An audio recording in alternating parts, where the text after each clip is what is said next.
yaakaar la nun morom yi nu ngi fi kenn du la ci bàyyi.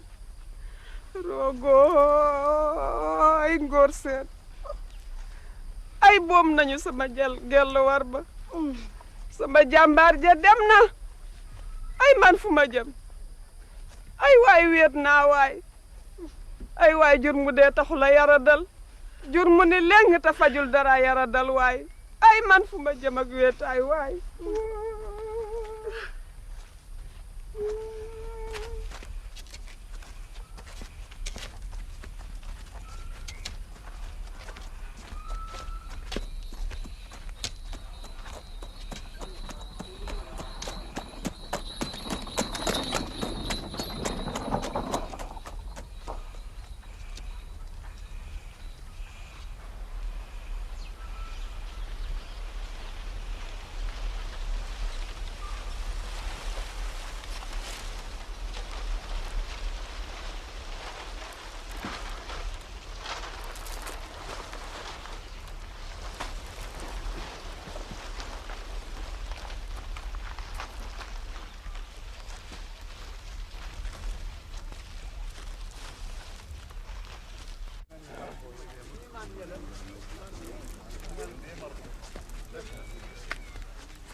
bismillah asalaamaaleykum mbooloo mi ngeen jégal ma ndax yitte yi rek la woon bismillah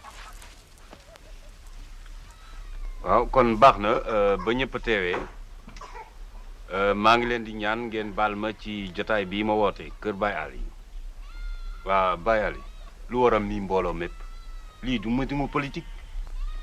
ah man de woowu ma fi kenn ñii ñëpp nga gis woowu ma leen fi te itam parti bi ci boppam woowu leen. nit ñi dëkkuñu ci dëkk bi. ah waaye baax na léegi am nañu firnde ne li lislaam wax mooy bu ay xel yaar amee ci lu demee nii sariya maye nañu bi bàmmeel bi ngir am ci lu leer. dama ne bàmmeel bële suñu mag may sa siis moo fa tëdd te mayuñu kenn ba ci yow gendarme bi nga di ko ubbi. yow sëñ Mor xanaa say nopp neexul carnet bii ngay gis mboolem ña dee ci hôpital ba seen tur a ngi fii ñu bind ak ñaari certificat décès ak benn bon de sortie ka tëdd ca bàmmeel bële Pierre Henri Thioune le nom de Dieu. waaw néew bi te ñu ko bay fa li mu tëdd donte kon sax ab chrétien la ndax ñu suñu yoonu jullit may nañu sax ne kooku yërëm nañ ko te itam du taseeg mbugulum safara mukk fa mu tëdd. waxoo dëgg seen diine gënta mag suñ jos yow mii di nga nangoo bàyyi ñu suul sa baay ci segi chrétien. xalo waxal.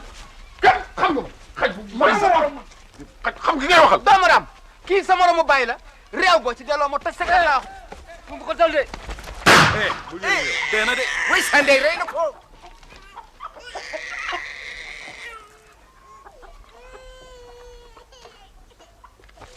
xoola doy naa ku jëkk yëkk ci loxom ma def ko ni xëcc laa wax.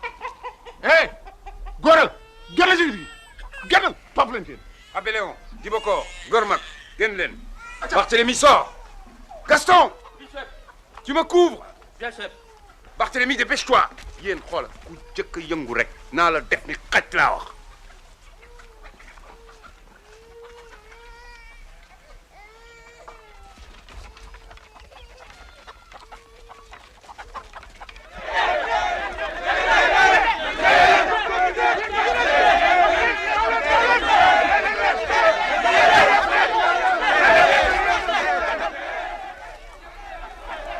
yéen ñii ñëpp ay nafeq ngeen Elimaan yéefar yi bu nu génnul dëkk bi dañ leen rey de gis ngeen kii yéefar yi dañu koo jënd waaye yow doo coo ñu jiite. du yéen a ma faloon ñeneen ñi ñoo ma faloon te muy dëgg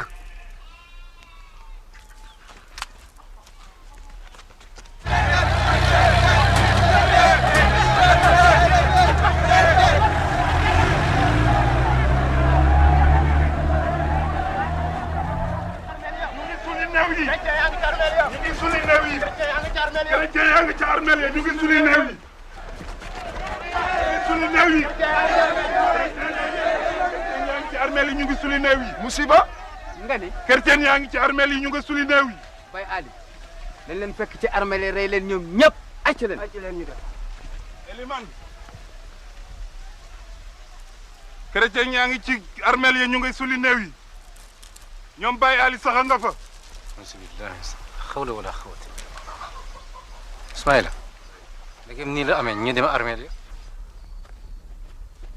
tey Pierre Henri dee sax terewu ko mu dinu dëkku ba muy dund ñëpp la jaaxaloon ndax fitam bu rëy loolu de dëgg la moo Alfred fàtte nga ba muy nobanteeg jabari notkat ba hay koy wax loolu booba fekk na maa ngay jàngale ci école ba ca dëkk ba waaw waaw Pierre da ko daan doxaan tigi da ko daan doxaan gis nga bu masaana bëgg fekki ndaw sa ca kër ga waaw dafa daan ngol takk jimbi ji soppeeku rek mel ne soxna su jigéen rek waroon nga koo gis ay gis nga nekkaale nañu diiru noor bépp gis nga soxna sa bu masaana yegg si may daal koy xëcc ca néeg ba ñu nekkal ko ca nekkal ko ca nekkal ko ca rey waay ndaw nekkal ko ca rey waay ndaw nekkal ko ca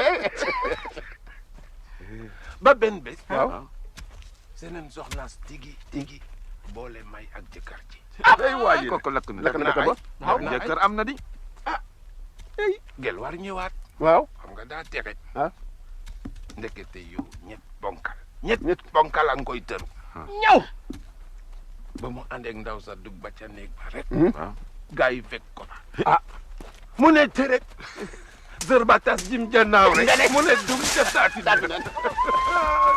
bët perma gaa yi ne ko dan ceen nga dugg waaw ceen googana dafa àndoon ak croix gaa ya for croix booba waaw gis nga croix booba tax nañu tuumaal ma defe ni maay doxaan ndaw si ndax man rek maa doon ab catholique dëkk ba gis nga budul woon élèves yi nga xam ni dañoo seede ne génn ma classe gi ca bés booba kon sëriñ si danañ ma rey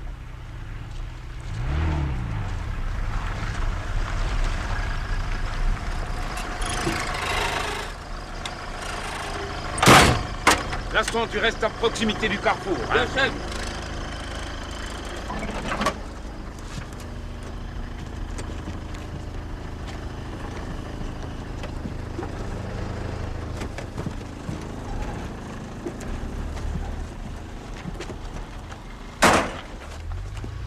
lu xew dañu noo song dem gaañ la be ñu ngi ñëw nag ak seeni ganaay de Sophie toppatoo la de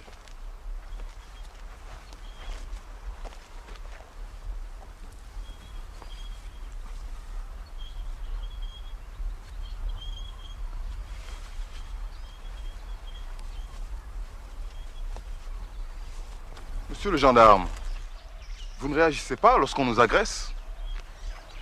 Moi, je vais porter plainte pour tentative d'assassinat par groupe organisé. Une plainte auprès de votre ambassade, monsieur le Français. Mais ne soyez pas ridicule. Je vous ai sauvé d'une mort certaine. Foutaise! Vous manœuvrez pour coucher les intégristes musulmans dans le lit du pouvoir. Et vous vous empressez de récupérer le corps de votre père pour détaler en France. À propos, savez-vous que chaque année, de jeunes Français viennent pour aider les paysans à rentrer les récoltes?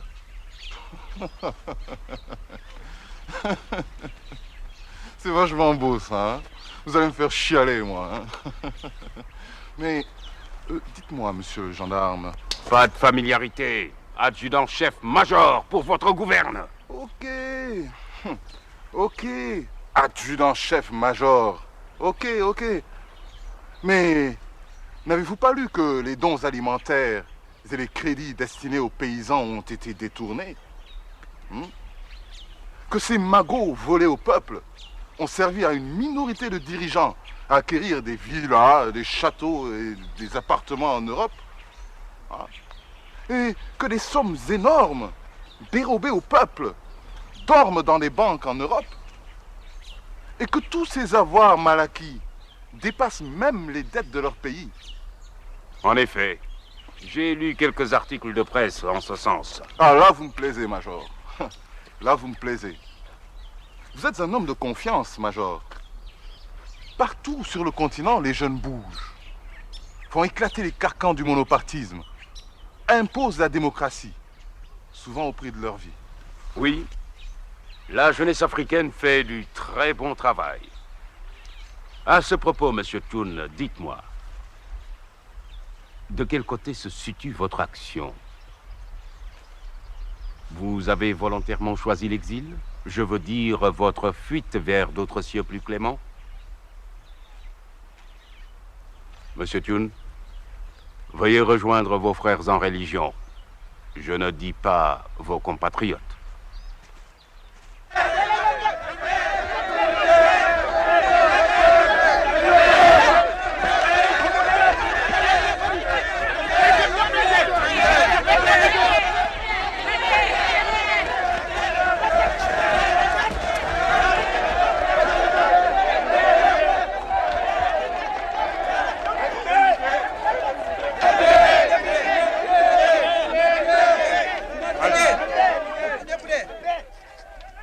chrétien yële dañoo ñëw fii ngir bëgg a sobel ak yàq suñu armée lii ca duñu ko nangu. yow Baye Ali leen laa lay wax yow yaay borom dëkk bi lépp lu fi xew yow la ah. yaa chrétien yi yéen a nas lii lépp ma di la xamal ne nag ragaluma sa lawar weer gii. gis nga yow góor danaa la dàqalu man gendarmerie man ndax ni ngay xoqatali kaw yi xam nañu ko tekki itam ni ngeen di laaj ay neexal itam yëg nañu ko. dëgg la saa yu ndéqi jotee walla ngóob yow ndimbal li ngay tuddee loolu compréhension li nga ci laal ñun xam nañu ko gars yi yéen ndax waxuma dëgg. dama ni seen sëk yaa ngi nii benn chrétien dugg ci te yow Morsis gis naa la yow yaa xaañ abbé bi te bu porter plainte di nga dugg. man yow laay wax. li am daal moo di député maire bi daa ñëw fii te fii la ñu toog xaar leen ak préfet bi. waa toog leen xaar leen fii député maire beeg préfet bi lu leen neex toog leen fii.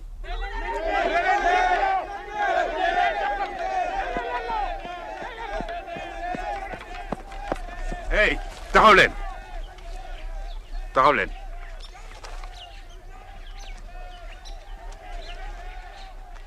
lu tax nanguwuñu ñu suli suñu néew bi. sëk yi waru leen ci dugg sëgu jàmbur la. dañuy song te yow nga bëgg ñu xool rek bañ a fayu. waa baax na kenn dootu leen song. sandarma nga te yéen a bokk diine foog nga ni mën nga ñëw tax yox yi fii duñu fi jóge lu may doon yóbbaale suñu néew mbir mi ëpp na kat te lu ëpp tuuru. dem leen toog seen place Gorma abbé yóbbu leen ñu toog yoonu jàmm sorewul.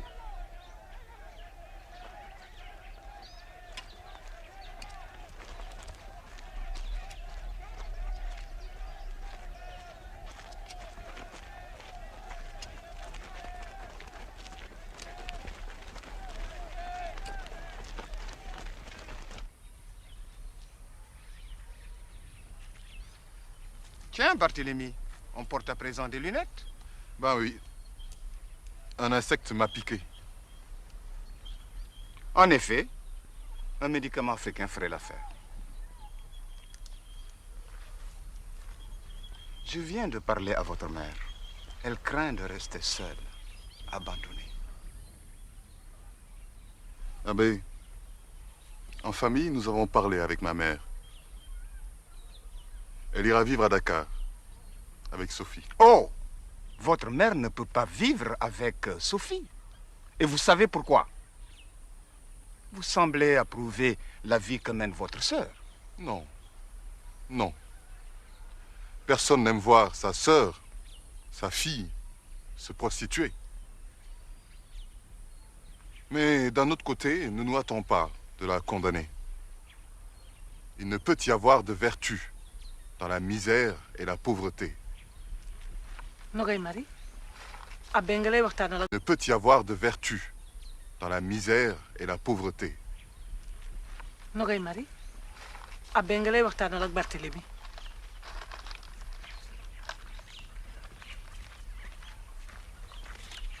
maam maru leen. doy na.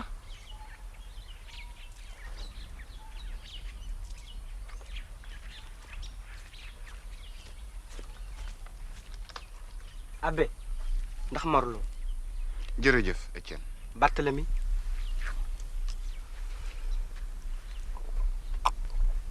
Merci Étienne. Ilimaan a ngi nii di ñëw.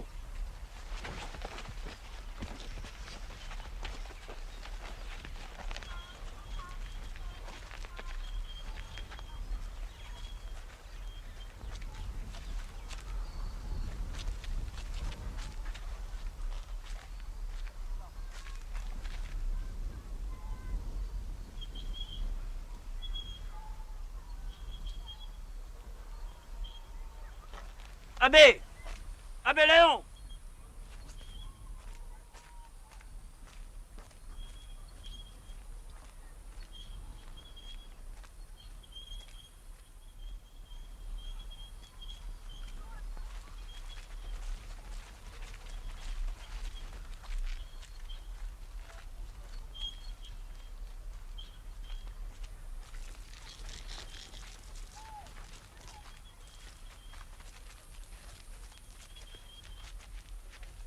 Nogay Mari ngi toog fële ci wetu jaat ji.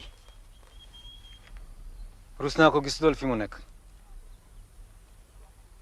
kër gu am dëj de gàcce amu fa waaye ñëpp a fay sëngéem. góor mag suñu maam ya tama nañu ay dëgg lan moo dal suñu réew mi.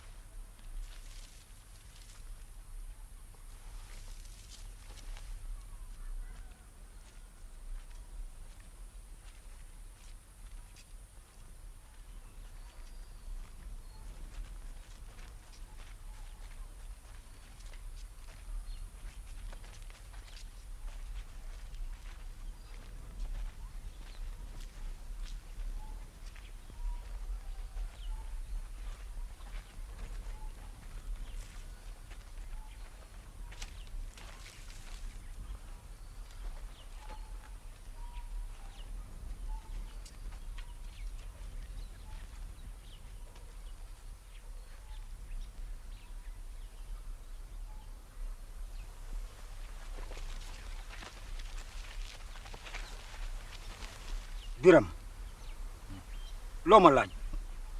lu dal sunu askan wi. lu dal sunu askan wi. dafa jëm ci yoonu sànku. noo toogandoo ci génn gënn gu nu jonge. catholique jullit ñoo bokkoon wenn xew wa. sunu deretu téegal ya woyandoo woon te genn gënn ga mu doon mbégte mu rëy te suñu waajur ya tey sunu royukaay yaa ngi dem benn ak benn càcc gi ak lubalug alalu réew mi ñoo fi nekkum njàmbaar léegi ceew gi jéggi na dayoo déglul suñu waxu njiit yi ñi fi wutu tubaab ya duñu waxati sax suñuy làkk ay seku dëgg ca ndaje mag ñi danoo sasoon gelwaar mu jéebaane càcc gi ndax nun askanu ay sakku ndimbal lañu def na ko ci meeting bu ñu doon séddale ndimbal ya boom nanu ko nun nag ngoree di tax na ñu ni cell moo taxit fii mu nekk kerse gaa ngi ñuy muucu nun ay catholique lañu sunu mbokkum diine la ñu suul ci sëgu jullit yee Pierre Henri Thioune Gelwaar waaw xale yi ñuy xool nag lu nu leen di wax góor mag dégg naa sa wax te xam naa li nga ci lépp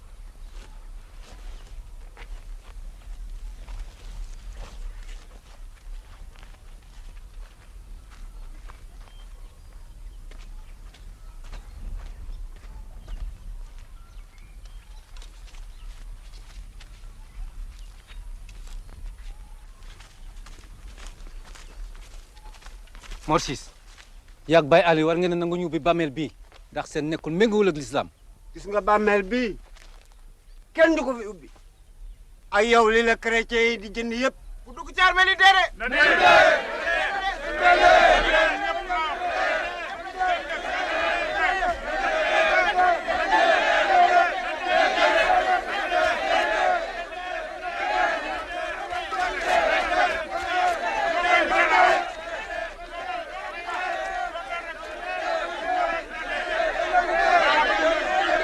taxawal yi armel moom doo fi dugg ba yaakaar ngeen ni yéen si li ngeen bëgg di ngeen ko am ci ay fen kese yow Elimane yow mi rek kay fenkat bi yéen si ñëpp xam nañu seen mbon gi ay fenkat yu mag ngeen la laaw Elimane rey na Yamar Ciss ku jëkk yëngu nag ma dugg ci cot ndeyam topp la sama kanam laa wax yé Elimane saaga na nag kañ mer baa nga nee di ñëw jëm astaghfirullah xatma allazi la ilaha illa huwa xayr qayyum wa atubu ila allah astaghfirullah atubu ila allah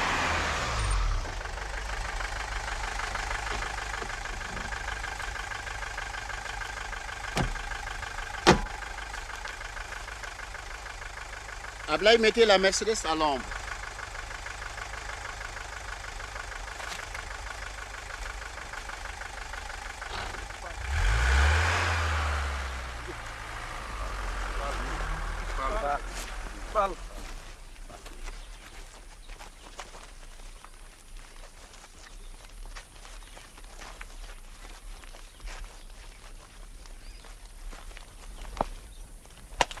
Adjudant-chef.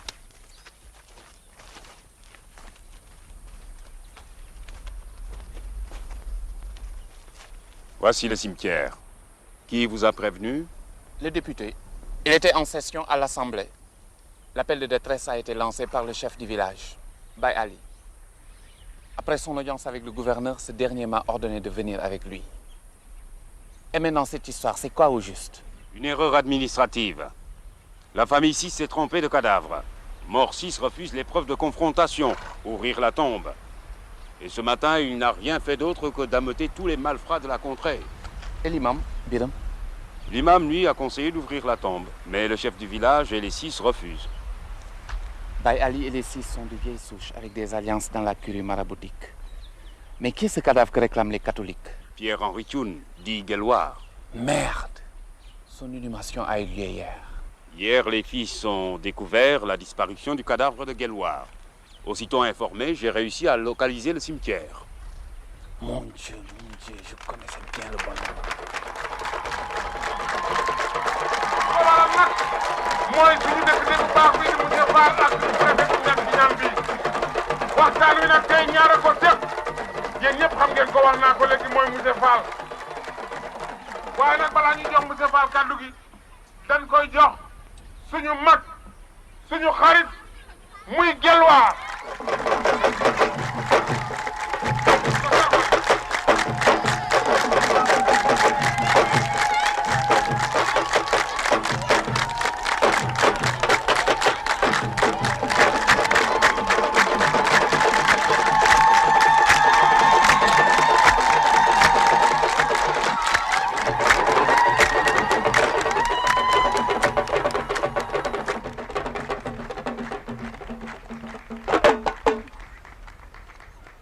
baaraam buñ talal ab joxoñ la xam ngeen loolu wante juróomi baaraam yuñ talal kuy rom yelwaan la suñu njiit yaa ñu dajale fii ndax xam ngeen lu tax du tus ngir mun a jot ci ndimbal lii dong la te dégg ngeen suñ njiit yi ñuy sant ak di gërëm ngir maande gu amul ab ci suñu tur ñun ñëpp ñi fi nekk ak ñi fi nekkut jagleel ko ñi ñu jox ndimbal lii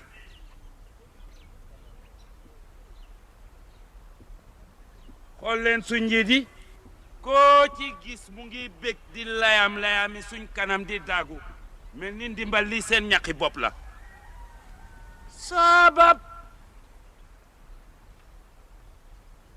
ñun nag ñun askan wi nga xam ne amuñu kaddu amuñu fayda ñuy fecc ak di woy jagleel ko ndimbal lii coo ñoo ñàkk fayda ma ne nañ leen ubbi suñ bët yi xool te xam ne ak njoboot munta sosu faites le taire bàyyi koog man kii teel a mujj wax ci mbooloo wul ci len lu dul yelwaan gu sax dak te yéen gis ngeen ne xewu may gu mel nii diiru fanweeri at mu ngi am fii ak feneen ndimbal lii ñu ñuy séddale moo ñuy rey na bépp jom ak ngor gu nekkoon ci suñ biir coo ñoo ñàkk jom kenn amatu fi jom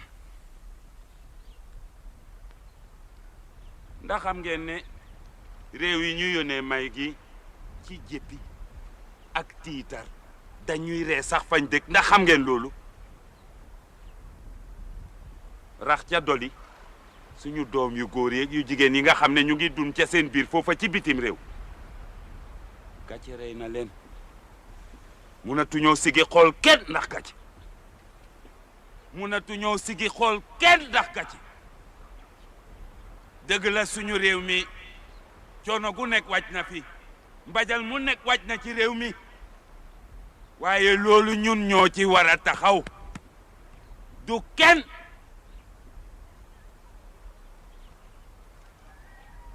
ñun dong ñoo ci war a mun a taxaw suñu maam Kocc Barma nee na su fekkente ne bu nga rey as gor dee ko jox suba gu jot li muy dunde bu yàggee nga soppi ko mala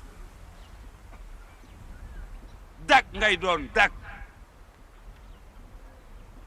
wax naa leen ne li fi nekkoon di korkoral ci jom ak ngor ndimbal lii lekk na ko ndimbal lii lekk na bépp jom ak ngor gu nekkoon ci suñ biir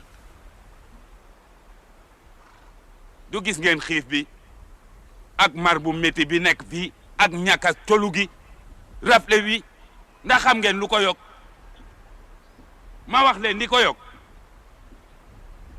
gis ngeen réew ci boppam bu fekkente ne li muy dunde ak di ko wodoo mu ngi ko yaakaar ci réew ni moom gis ngeen réew mooma li ko dale ci doomam ba ci ay seetaatam benn kaddu dong la ñuy xam laaj leen ma ban kaddu jërëjëf jërëjëf jërëjëf jërëjëf. Après son agression, il est mort à l'hôpital. Je ne peux pas répondre de l'agression, mais les propos tenus même en wolof ont été reproduits par la presse internationale. En haut lieu, cela a chauffé.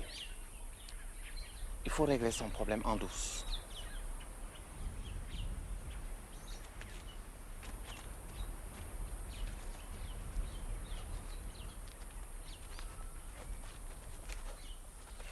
nuyu naa leen préfet yaak député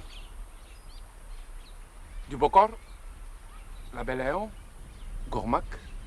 Salut, monsieur... Barthélemy Thioune. Monsieur Barthélemy. danoo jël si néew Pierre Henri mi ñu suul seen sigu julit yii. Votre but est de vouloir déstabiliser ma région. Votre cadavre n'est pas dans ce cimetière. Sachez que l'islam est une religion traditionnelle. Alors là, vous vous gourrez sur toute la ligne. Votre religion vient d'où? Ne me dites pas qu'elle vous vient des rives du Limpopo, du Nil ou du Niger. Votre religion vient d'où?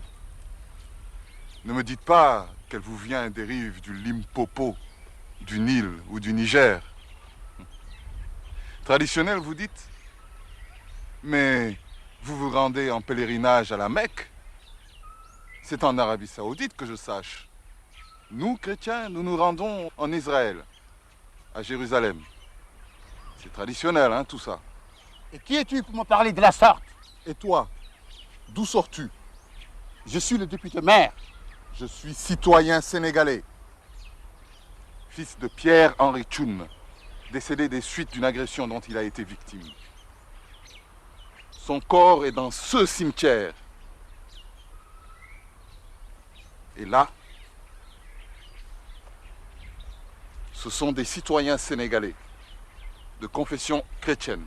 Hey, doy na làkk wi ngeen nàmp du ngeen ci wax fii duñu fi jóge ndare dañoo yóbbaale suñu néew dootuma ci dellu si dégg ngeen ko abbé.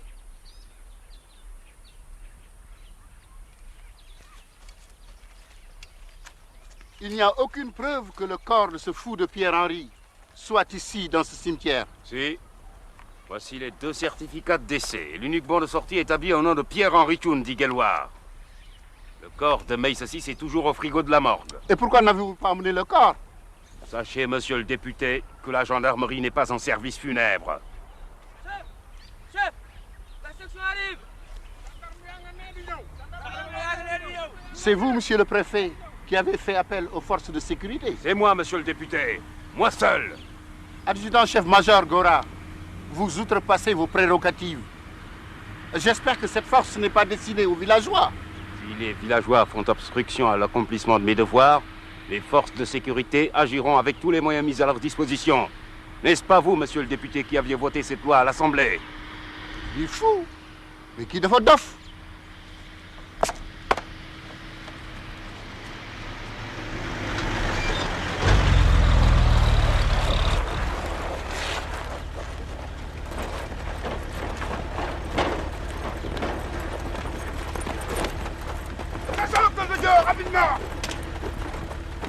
Monsieur le député, nous devons éviter une bagarre entre les catholiques et les musulmans. La rumeur que Guelwaar est mort des suites de son agression, ça persiste et ça se répand. Et si l'opposition et la presse internationale s'en emparent, vous voyez ce que je veux dire? Et pour vous, c'est bientôt les élections. Vous devez parler aux paysans maintenant. Colonne de gauche, au pas de course!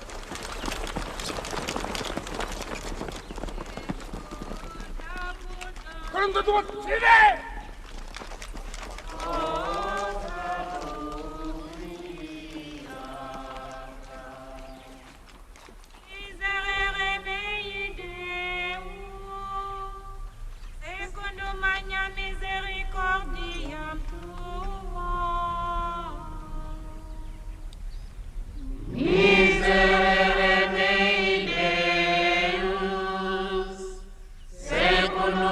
Misericordiam tuam.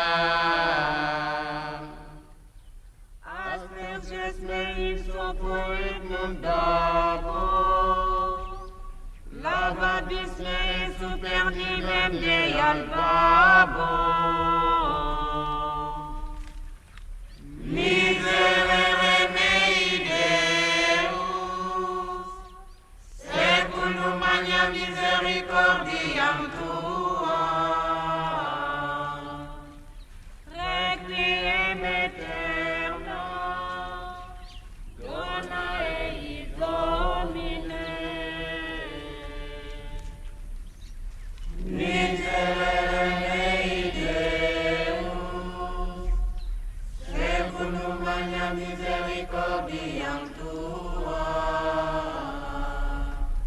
Et lux perpetuum, lucea Dei. Sandarma yaa ngi nii ku bëgg a toog toog ku leen ragal jéggal naa la man maa ngi toog fii.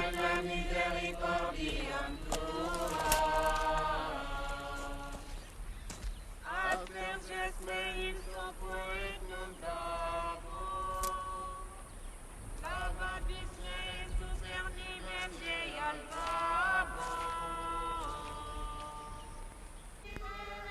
bi may ñëw ànd naag monsieur le préfet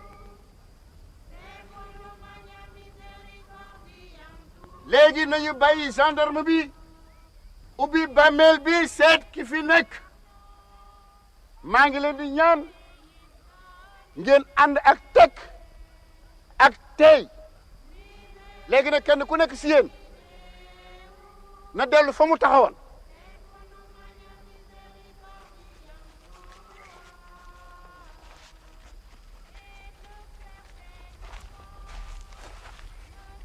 mbooloo mi Mor Ciss dama bëgg nga won ma bàmmeel bi.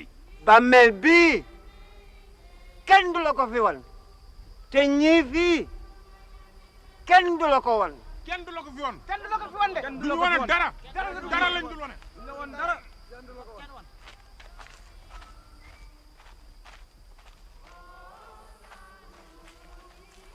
Je ne connais pas l'emplacement de la tombe. Et personne d'entre ces gens ne veut me l'indiquer. Et puis, je ne peux pas les ouvrir toutes. Ah, ça, mon adjudant, c'est votre problème avec les paysans. Mais aucun catholique ne doit entrer dans ce cimetière. Préfet. góor gi Biram. na ngeen yendoo góor. Iliman. député. ah na ngeen yendoo góor mbaa jàmm la. ñun daal ci mbiru bàmmeelu Pierre Henri bi la ñu ne. te Mor Ciss ki ñooñam nee nañu dee duñ ko wane. bu dee loolu kañ Ismaïla mi xam na fu ñu ko denc. waaw man de xam naa bërëb bi. waaw kay waay. léegi kañ yow waxal li nga ci bëgg rek. gis naa chrétien yi ak i pelle. laggal indil ma ko maa la koy sulil man mii. baax na.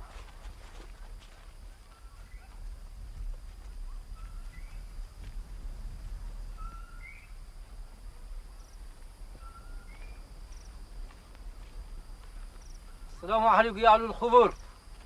السلام عليكم كل مسلم والمسلمات. ربنا اغفر لنا إخواننا الذين سبقونا بالإيمان ولا تجعل في قلوبنا غلا للذين آمنوا ربنا إنك رؤوف رحيم. Baye. bàmmeel baa ngi nii. lagal góor jox la paie. dawal gaaw. bismillah.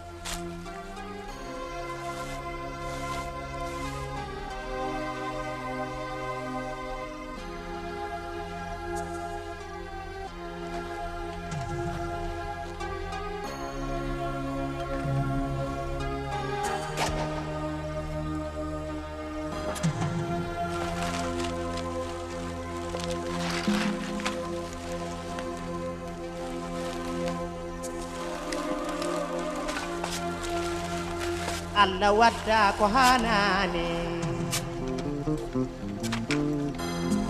hoto mbaɗɗen ko hanani min den jeɗɗaɓe ɗi yo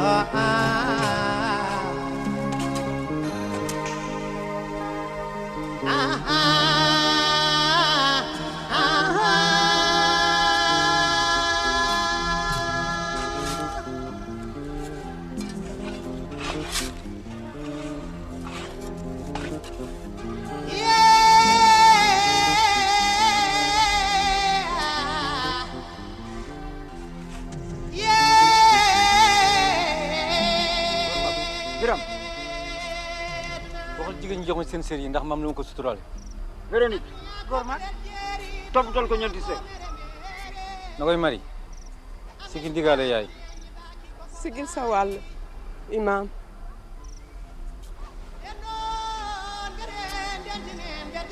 Samba Maxtar ma Njaay yàgg ma xari kaay leen gaaw.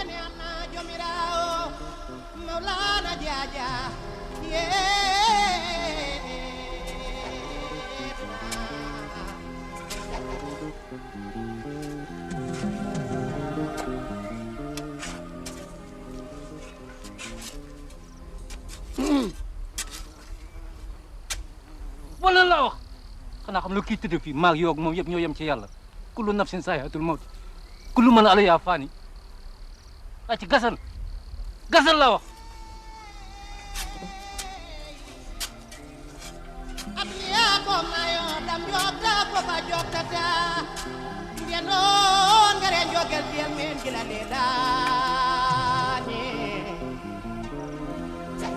Allah wadda ko hanani hoto mbaɗɗen ko hanani الله أكبر إنا لله وإنا إليه راجعون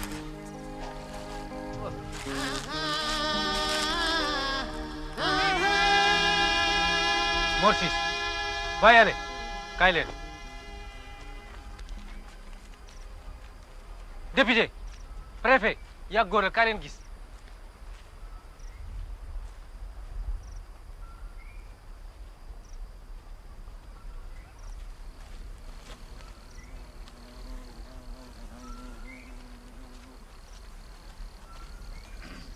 Bayali Morsis préfet député yaa góor a xool leen kii xam ngeen xar kanam gi dara jógu ci. te dëgg-dëgg kii la du muy siis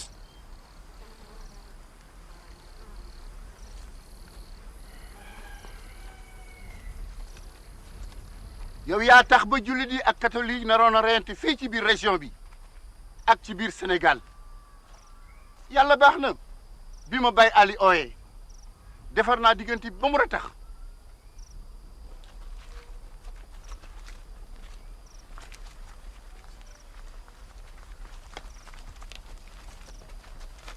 mbooloo mi dama leen di ñaan ñu dellu ca dëkk ba bu ñu demee ñu xaar camion aide alimentaire bi ma leen utal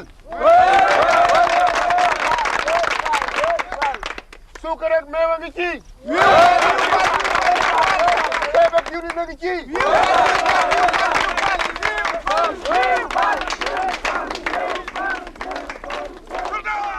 À gauche, gauche! Retournez maintenant vers le camion et on pas de course.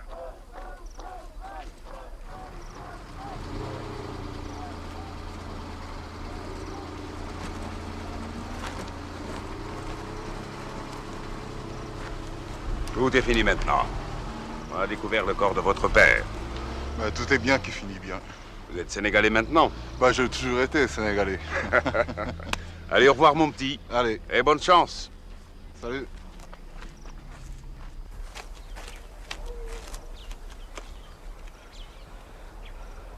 Kër mag dem nañ ni seen jaas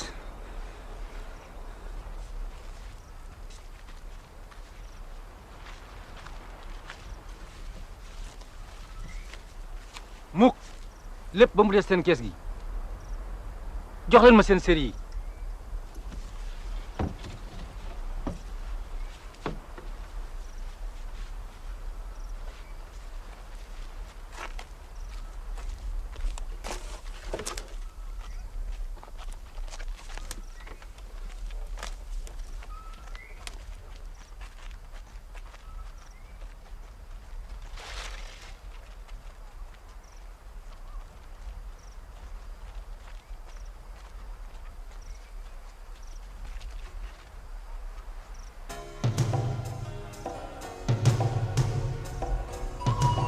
yëkkati leen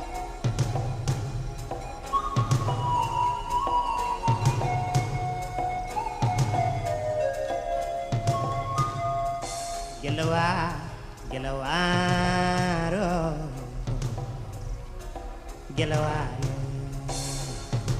Jalino de mignede Dogi yaware Gelaware Gelawaro Gelaware Gongo koy feñi fenande koy suudima Gelaware Biram sigil nga képp kuy góor góor mag boo gisatee tal mu yàpp sa noon dàq ko saw yàpp lay lekk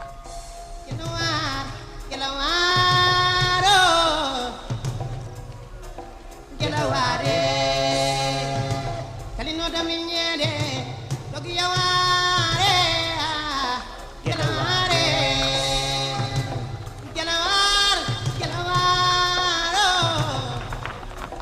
Gelaware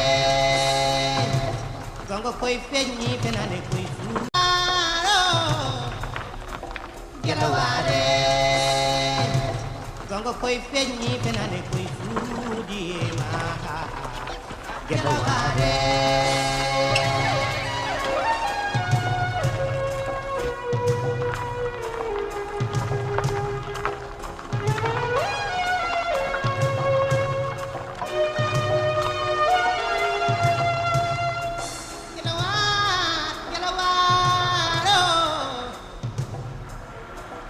gelaware kalino dominyele tokiyaware gelaware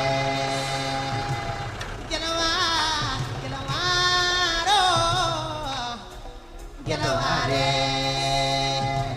gongo koy feñi fenande koy suudi ma gelaware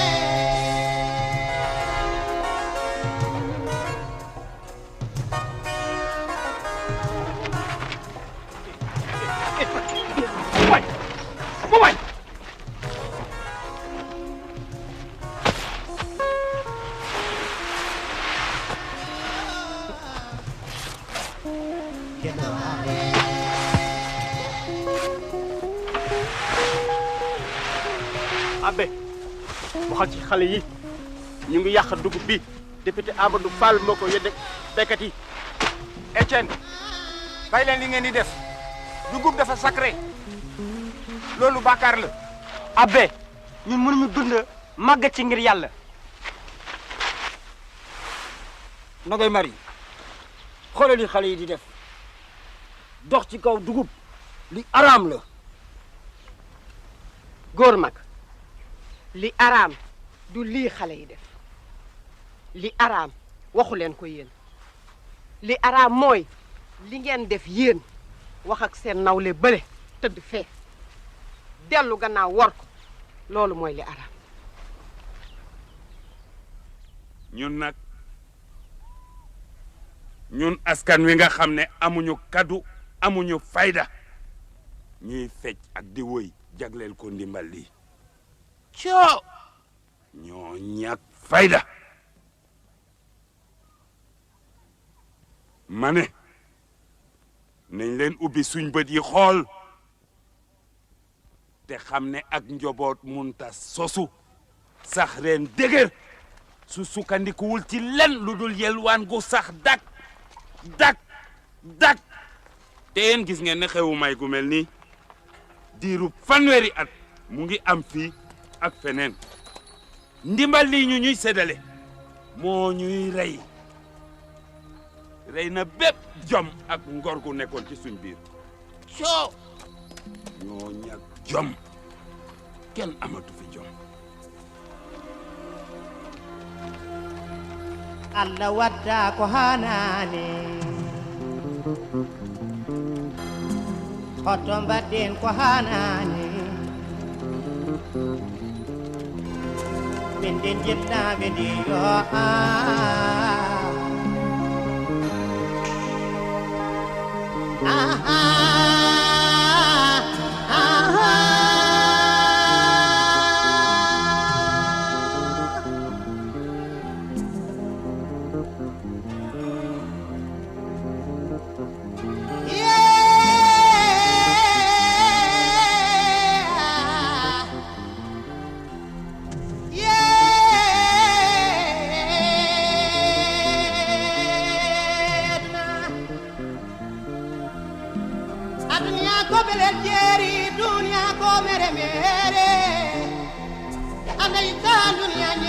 koko bari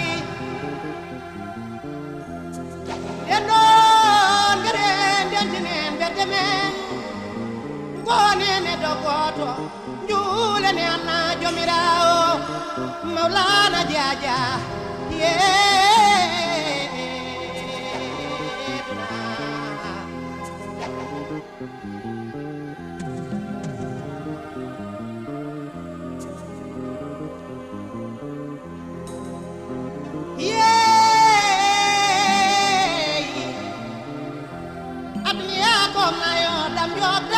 joktata ndeno ngare jogel biel men gila lelani Allah watta ko hanani hoto mbaɗen ko hanani mimi tariduna aha